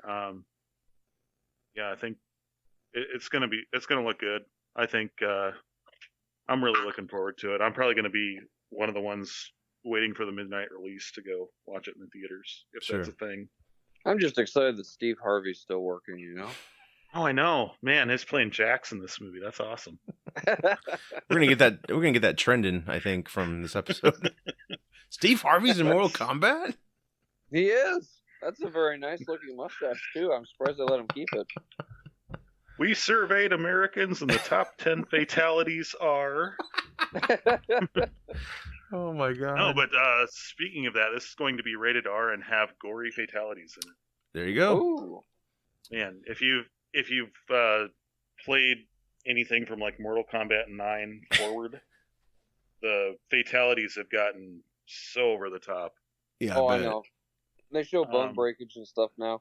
Oh man. Yeah, they do like It's the graphic. X-ray moves where they like show them breaking their jaw, and somehow they still carry on the fight Yeah. and are able to talk. I don't know. I gotta say, But, regarding the games themselves, I love the add-ons of the Terminator. I think Rambo might be one of them. RoboCop. Yeah. The fatalities on them are terrible. Oh my god! I mean, terrible in a good way. Like Murphy, you know, Yeah. he rips his head. Oh my god! It's like so. It just brings back memories of all the movies, and it's like actually got Sylvester Stallone to do Rambo. Did they? Voice for Rambo in it. Oh, wow. Like Last thought it was Blood awesome. Rambo, isn't it? Or is it original Rambo? Yeah, it's like no, it's like original Rambo. Is it okay? Okay. He's got I mean, of course, every time they put out a game, it's like there's 20 billion skins that they release. Yes. For it, but Yes. I never thought I'd enjoy playing as Rambo in a game, honestly, because I'm not a big Sly Stallone fan, but Will they do was pretty- Cobra? That's the question. Will they do his character Cobra? That's a deep crap. You're the disease. I'm the cure. I'm the law. Oh, that's Judge Judge Dredd. Dredd. Never Yes. Oh, Yes. Never mind, that's Judge Dredd. Let's write But- into whoever makes the games and how about Oh, Judge Dredd? Phil Donahue, Larry King, R.I.P. Phil Donahue's still alive. Yeah. Well, Larry He King. I is. ended with Larry King. Bring him back. His mic's his weapon. Yeah. No suspenders. You imagine the fatalities That would with be the iconic. suspenders. Yeah. Phil Donahue Great. takes over for Larry King's show. Dr. Phil. Man. Just be a series of ramp up questions that then all of a sudden explode and then die down. That's what we need. That's what NetherRealm Studios needs to do. They need to make a Mortal Kombat that's all just talk show hosts. from There the you go. past. Oprah. And finally see who would win in a fight between Jay Leno and David Letterman. Or Conan. Conan comes in and assists. Yeah. It's like a tag team. You son Yeah. of a bitch. And then Leno just drives his cars over them. Yeah. Writes His itself. his chin grows ridiculously huge, and he just crushes them to death. Oh my god. Oh, boy. Oh god. This Well, is anyway. why I don't- this is why I'm not a game dev. This is why I just play them. Okay, I'd come up with some weird shit. Hey, I would get that game. It'd be so odd. Oh yeah, the movie, yeah, it's toned down. Obviously, it's not as flashy as the original. Like the original really embraced the video game. I thought this one, yeah, it's going for more of a darker take, and I assume the music won't be in it. Probably not. Wouldn't work. I don't know. Or like a revamped one. I don't know. EDM and all that crap. Get some K-pop in there. Oh, God. No, thank you. The newest single from Justin Timberlake. Oh God. Britney Spears is back. Yeah. Yeah. It looks interesting. I'll see it. I like the original so much. It's just, I don't know. We'll see. Maybe it'll change my mind as we get closer to it. But I'll definitely check it out. It's gonna be on HBO Max, of course, like every Warner Brothers movie this year. I need to see a full-length trailer. I haven't seen it yet. I've only seen the HBO stuff. Please, speaking of HBO Max, Zack Snyder's Justice League. It's coming out March this year, obviously. It was rumored to be a miniseries. Maybe it was said to be a miniseries. It's now changed. It's going to be a 4-hour film. I'm okay with it. I'm okay with that. I probably wouldn't go see it in the theater if it was 4 hours, but Yeah. Intermission. Yeah, exactly.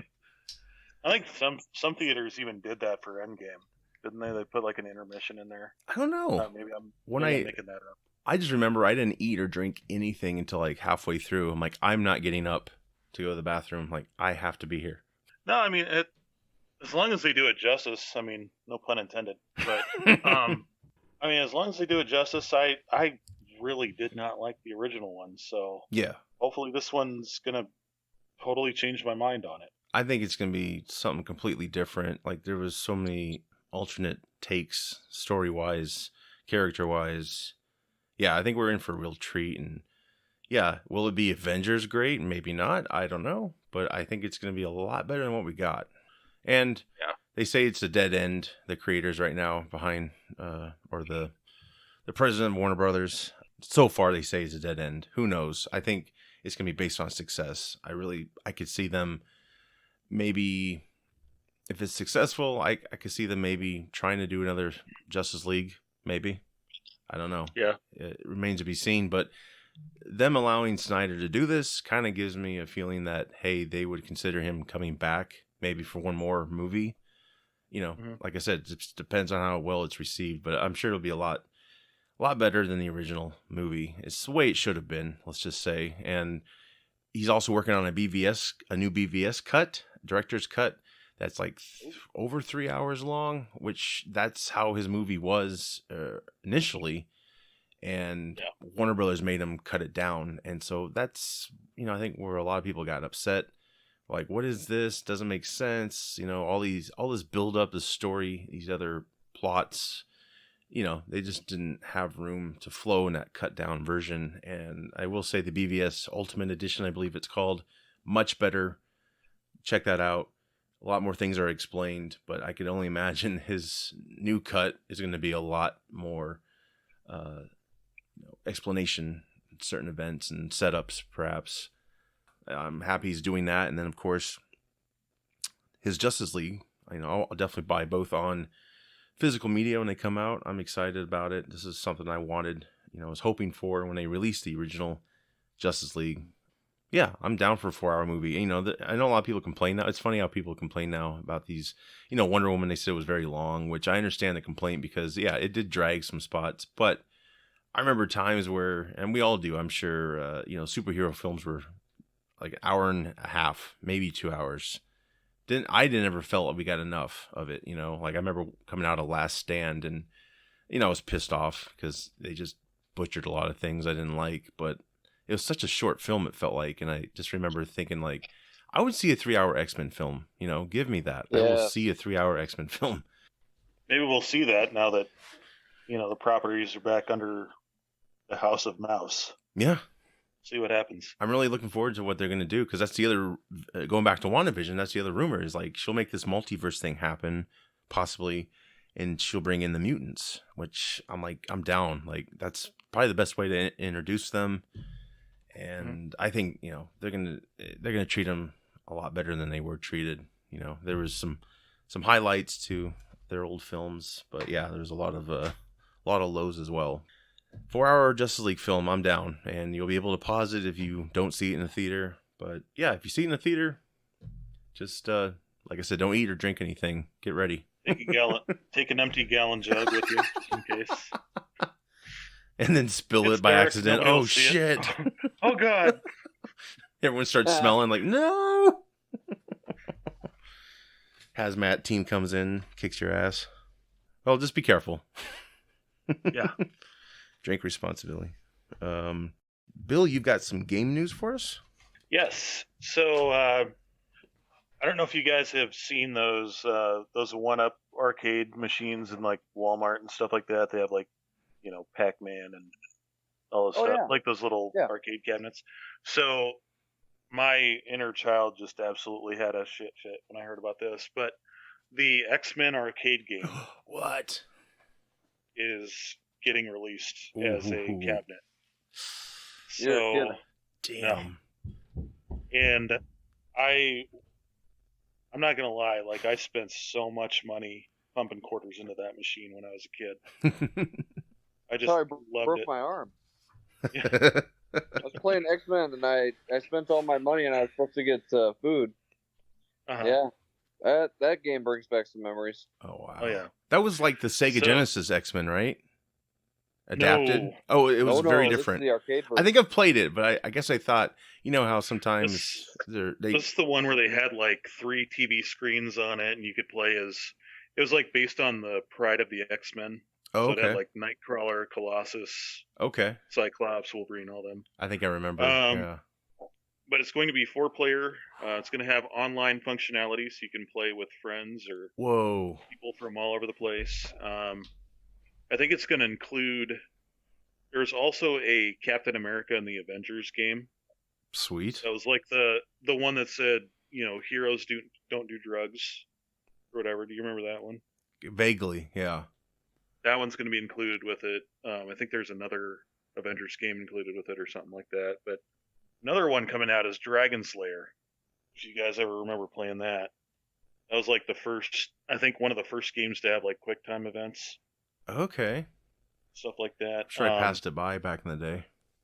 Yeah, it was like I don't know, it was like an animated one, looked like a playable cartoon kind of thing. You're like this knight and stuff like that. That one's coming out as well. A couple other ones coming out that the Killer Instinct one's coming out, and it has a Battletoads game included with it, so that might be Battletoads. kind of worth it. Wow. But another big thing that came out recently, this past Thursday, the Resident Evil Showcase came out. So some new projects for 2021. Resident Evil 8 is going to be coming out this May, I believe. May 7th is when it's coming out. It's going to continue kind of the first-person horror perspective from Resident Evil 7. It's also going to include a multiplayer game called Resident Evil Reverse. It's like a 3-on-3 kind of battle royale Call of Duty type game. But basically you're going to have, villains and heroes and monsters from the different series in that, and kind of like a 3-on-3 versus match kind of thing. Nice.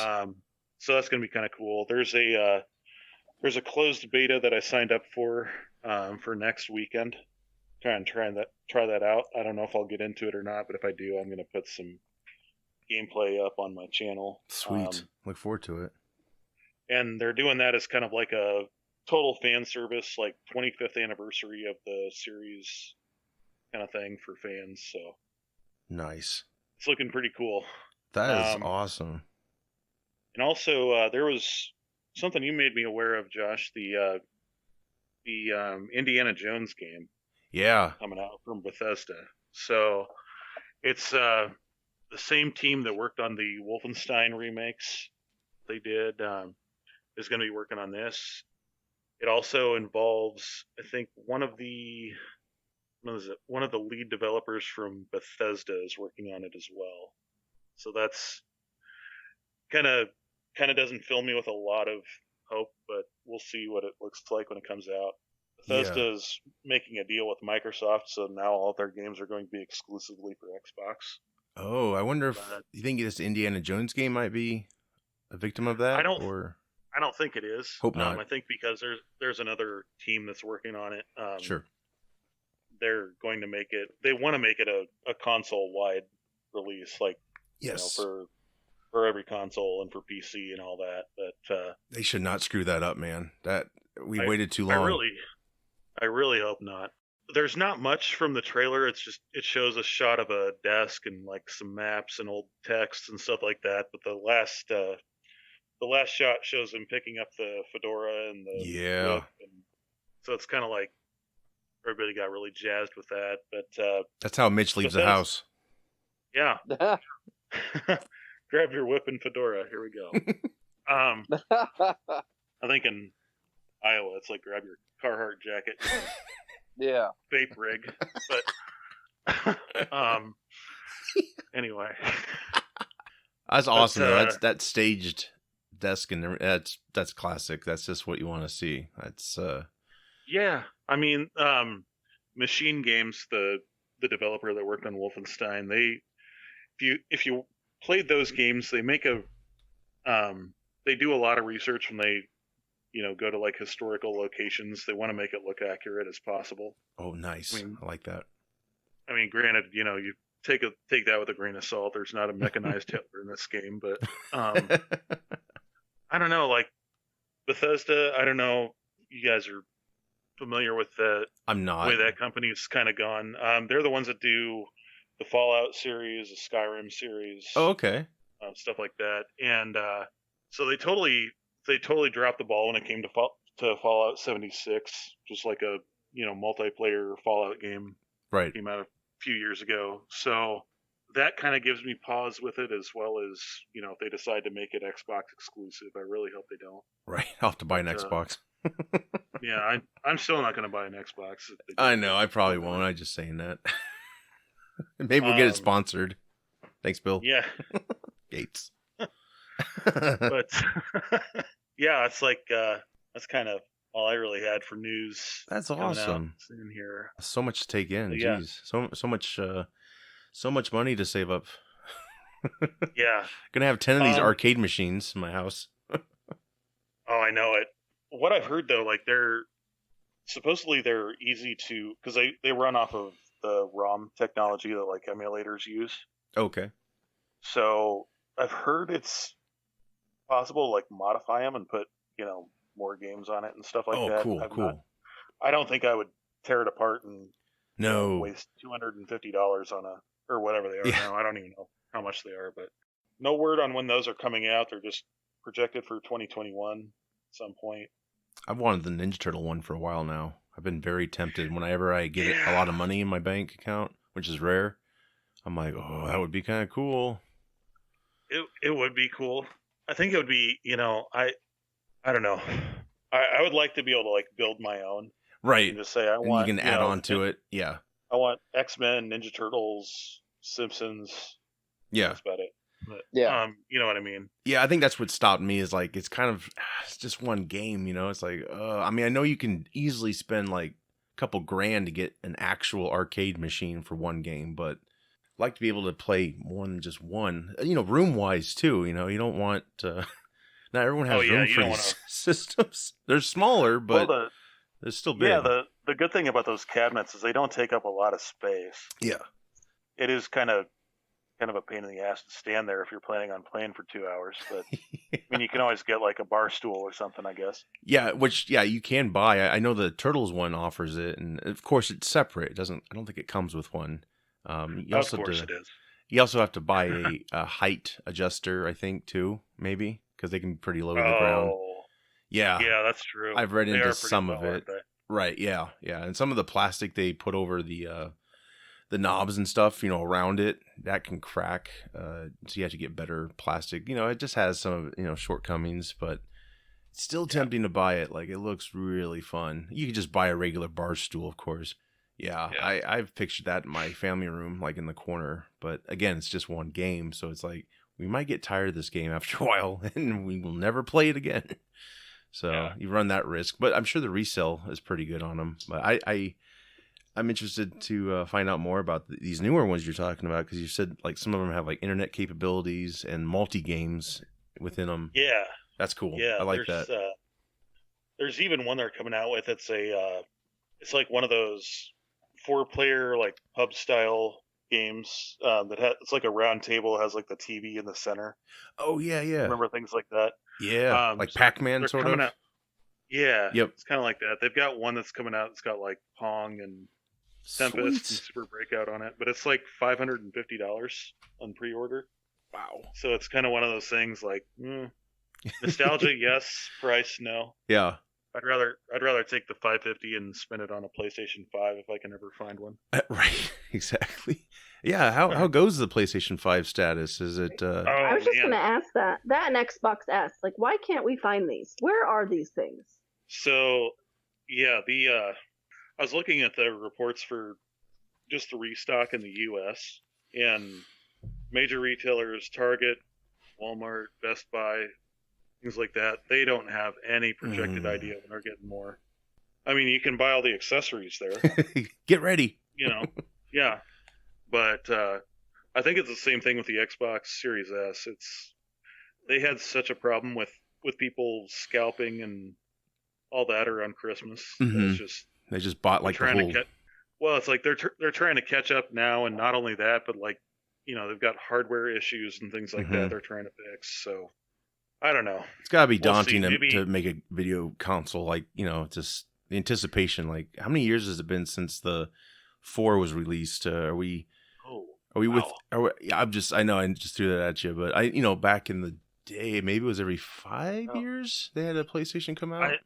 I want to say the PlayStation 4 I think was like 5-6 years ago, and then Okay. they came out with the PlayStation 4 Pro. Yeah.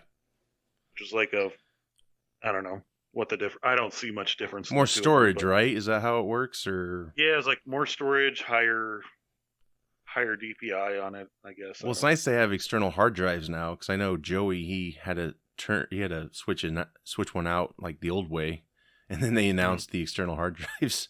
So hopefully, Yeah. do you know if these 5s have that option, the external hard drives?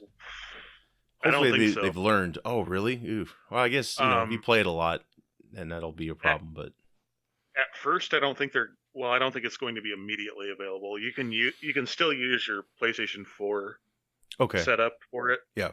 But for the PS5, seeing as how they only have about 5 or 6 games out for it right now, I don't think they're real pressed about it. But well, Joey's got one. We'll just we'll just head over there and there what's we go. up? Can I borrow that? Oh, Be man. right back. So basically, we'll get the 5 whenever the 6 is available. Is that right? Yeah, pretty much. Cool. So we have no idea like which one's outselling, right? The Xbox, PlayStation. They're pretty. I think the demand for PlayStation 5 is higher. Sure. Because Big there's name. a lot of like the bigger YouTubers and stuff like that, like Mr. Beast. He's just like absolutely filthy rich and just giving away money left and right. Of But course. there's people that went and bought, like, even at the inflated price, Jeez. went and bought a ton of them just to give away. Oh wow. And I think there was one person that did a giveaway for PlayStation 5 or a Xbox Series X, and he still has, or S, whatever it is, Xbox Series S. And I think he still has like 20 of the Xboxes and none of the PlayStation 5s. Wow. So I don't know. I think the demand is there. It's just trying to get the right. Plus, you have to look at it too. Like, we just had a new president take over. Trade embargoes are being lifted reintroduced and stuff like that. So it's kind of, that's kind of up in the air. So that needs to be made in USA. Switch it up. Yeah. I know it. Ford's Xbox. I don't know. Oh God. Well, there is a KFC console coming out. What the hell is that? I thought that was a joke. That's real? No. What is It's that real. about? I mean, what games will it play? I can't believe I don't know that. I don't know if it's going to be a thing like the Google Stadia, where like you can go on and buy games to upload to it or whatever. But supposedly this console uses the heat generated by the console to fry chicken in the bottom of it.